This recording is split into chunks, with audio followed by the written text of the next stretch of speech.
Hello everyone, welcome back to my channel English Field. As you all know that here we prepare for TGT, PGT, LT grade and you know कि vacancy भी आ चुकी है और अब आपका exam भी जल्दी ही पास में ही आ रहा है. So we have to prepare here and through this channel step by step we are completing the whole syllabus of TGT and PGT English literature.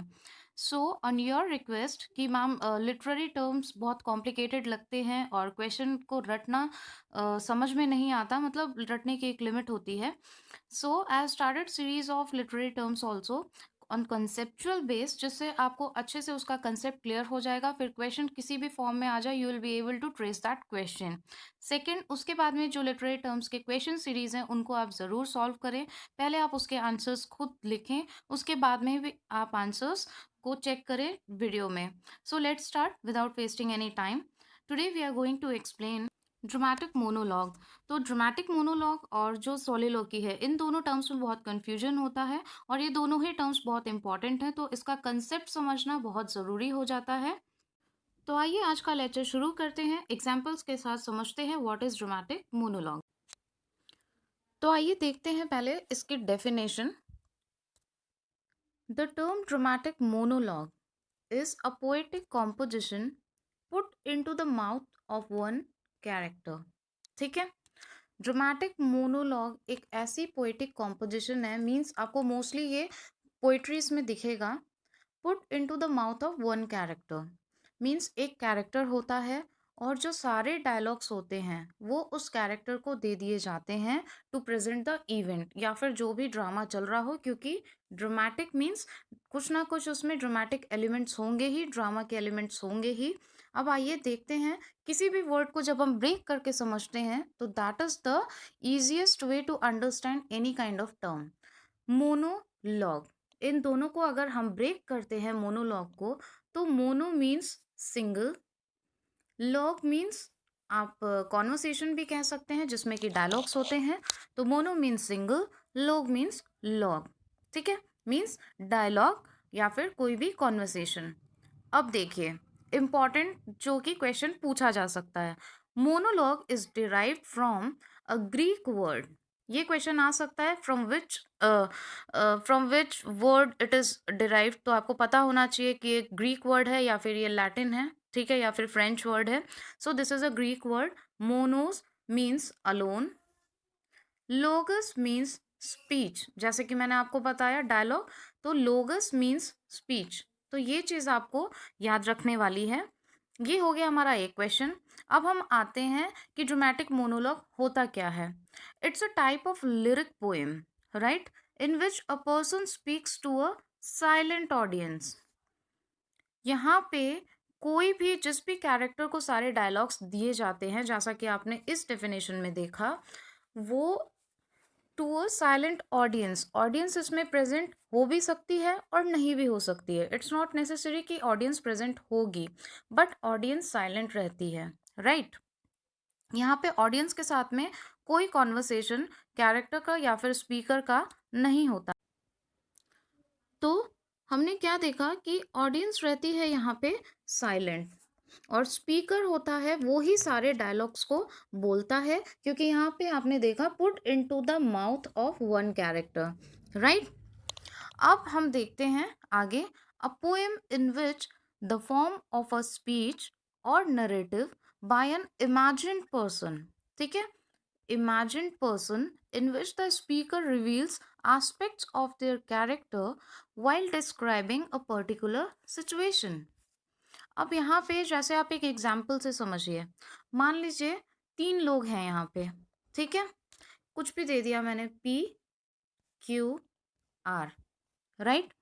तो P हो गया आपका स्पीकर और आपके Q एंड R हो गए, दीज आर लिसनर्स. QRST और भी लिसनर्स हो सकते हैं. इट्स नॉट नेसेसरी कि एक या दो ही लिसनर्स होंगे, इस पे हमारा कोई भी फोकस नहीं है. फोकस इज कि लिसनर हमेशा साइलेंट रहेगा और जो P है that is the main thing, ये है आपका स्पीकर. ठीक है, तो सारे जितने भी डायलॉग्स हैं वो P को दे दिए जाएंगे, उसको सारे डायलॉग्स बोलने हैं और जो भी according to the drama scene और play, whatever the situation is, whatever the event is, वो उसको उन डायलॉग्स के अकॉर्डिंगली प्रेजेंट करेगा.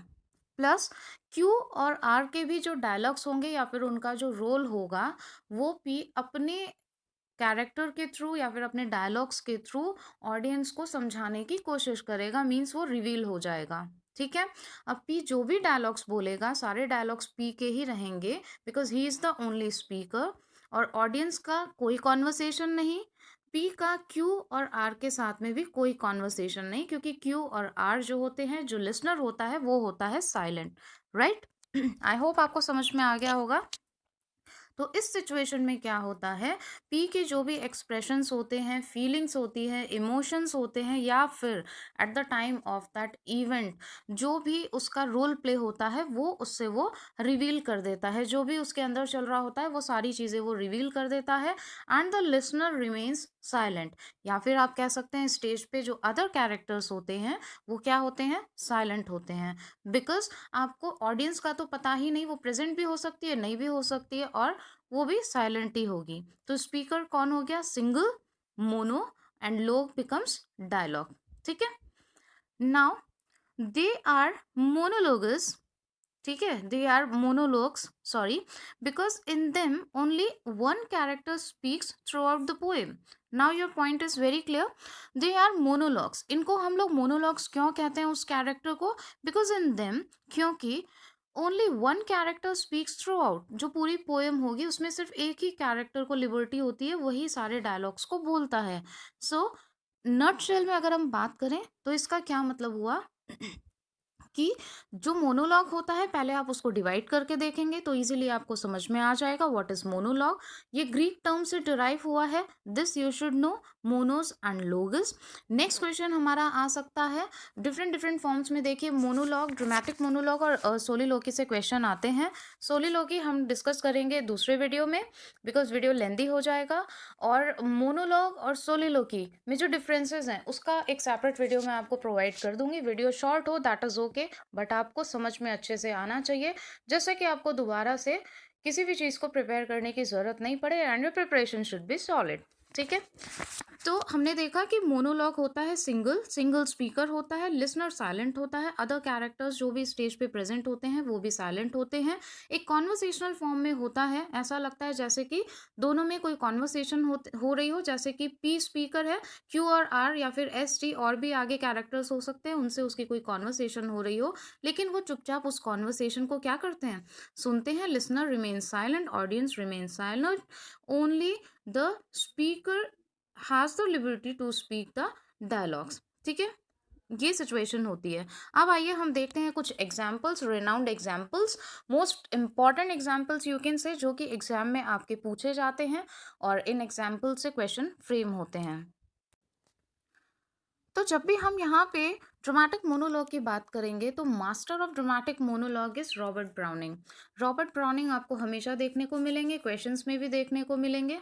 ठीक है, कोई भी टर्म स्टडी करिए लेकिन स्टडी ऐसे करिए जो एग्जाम ओरिएंटेड क्वेश्चंस उसमें से फ्रेम और कंसेप्ट आपको अच्छे से समझ में आ जाए, क्योंकि अब जो पैटर्न है पेपर का दैट इज चेंज्ड।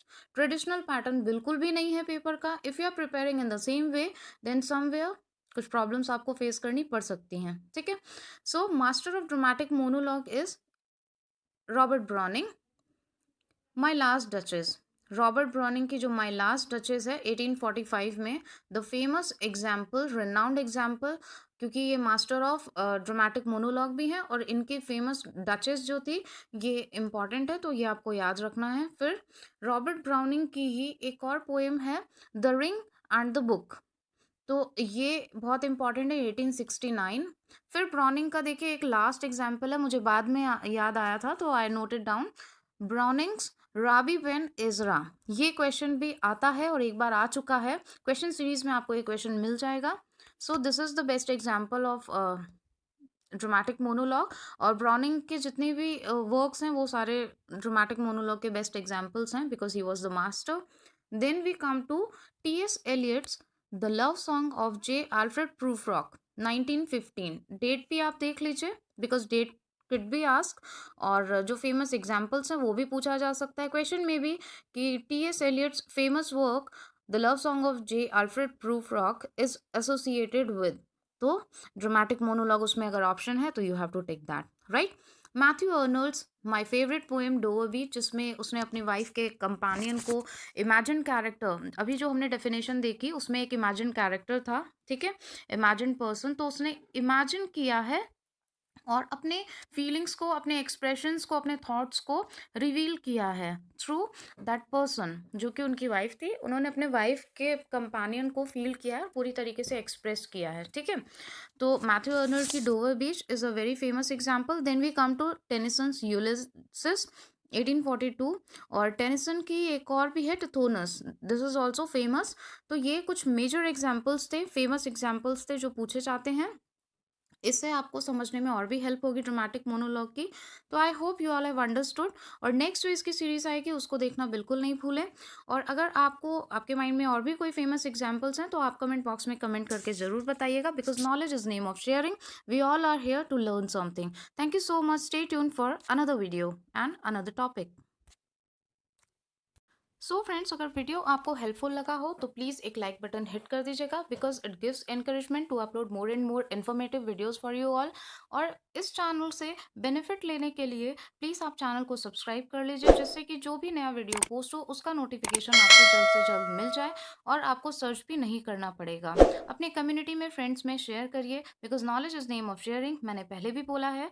तो अगर आप शेयर कर सकते हैं शेयर करिए, शेयर करके डिस्कस करके अपनी स्टडी करिए। If you have any of the confusion or any of the question in your mind, then comment box is there. You can comment your confusions also, your questions also, or feedback also. Don't forget to give your feedback, because उससे videos में improvements होती हैं। Maybe आप कुछ मुझे अच्छा suggest कर दें। So thank you so much and wait for another video. Thank you.